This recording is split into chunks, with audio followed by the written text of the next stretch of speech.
If you've learned about attachment style and you're looking for a match, chances are you've been trying to figure out how to date someone who has a little bit more secure attachment and avoid people who have incompatible attachment styles.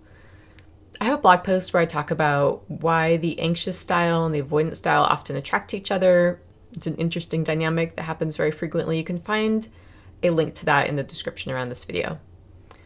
So one of the most common challenges that arises for people who are trying to date and educated about attachment styles is that they can't find anyone with secure attachment to date.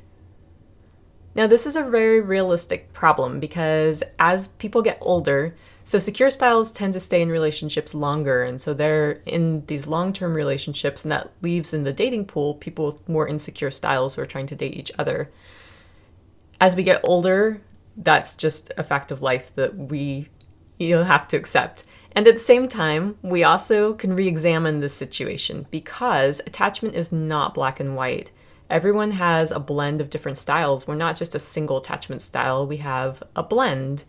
And some people may be a little more secure with a friend, or they may be more anxious with a family member.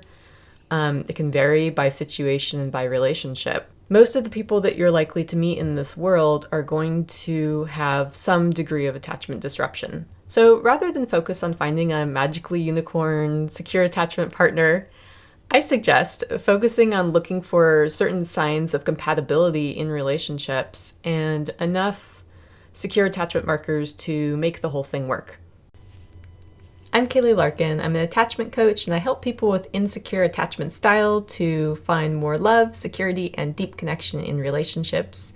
You can visit my website at kayleelarkin.com, where you can find more attachment resources, including a relationship blog, courses, and audio visualizations. Someone who is a blend of a secure and an anxious style. So they're a blend of secure and a blend of anxious. And say they're in a relationship with a partner who also has some secure and some anxious. If they get into a conflict situation, they're both going to want to try to talk it out and make it work because that's just kind of how that attachment style is. Whereas someone who has more, say, a dismissive avoidant style, if they're in a relationship with someone who's more dismissive avoidant also, they're going to be they know to give their partner space. That's how they tend to relate to conflict. And I should just add here that it's more likely if two people with dismissive attachment are dating that there's more likely quite a bit of secure, because otherwise people with very dismissive avoidant attachment, there's just not enough glue to hold them together. So I'm talking about more likely we'll have like a somewhat secure, somewhat dismissive partner with another somewhat secure, somewhat dismissive partner. Versus that anxious avoidant trap that can happen when the very avoidant person, the very anxious person get together and one person's really wanting to talk it out and one person's really wanting space. And that's when we tend to have more problems. And so it's a good idea to look for this compatibility in other areas too, such as personality and values. Stated a little bit differently, it's a better goal to have a secure functioning relationship than to look for a securely attached partner. It's just a more realistic goal. All that said, we also want enough secure attachment that we can navigate a relationship and be happy.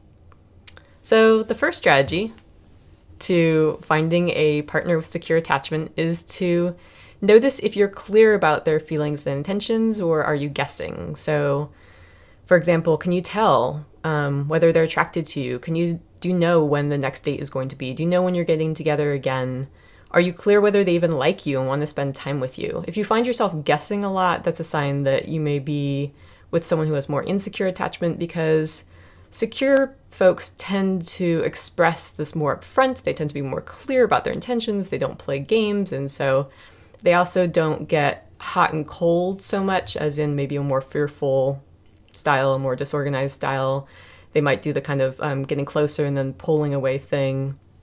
Secure partners or secure folks don't tend to do that as much. They tend to be more consistently warm, or, moving away if it's not a good fit for them. They also will tell you if they're just too busy and they don't have enough time to really have a relationship with you. They tend to be pretty upfront about that kind of thing. They also tend to be more comfortable sharing their feelings and needs in general. They have the deep-seated belief that their feelings, their needs are important and valuable. They believe in their self-worth. They believe in others' self-worth. And so they tend to expect that they're going to get their needs met. Whereas an insecure partner, they may feel it's vulnerable or dangerous to express their needs. A secure person will be comfortable expressing those needs.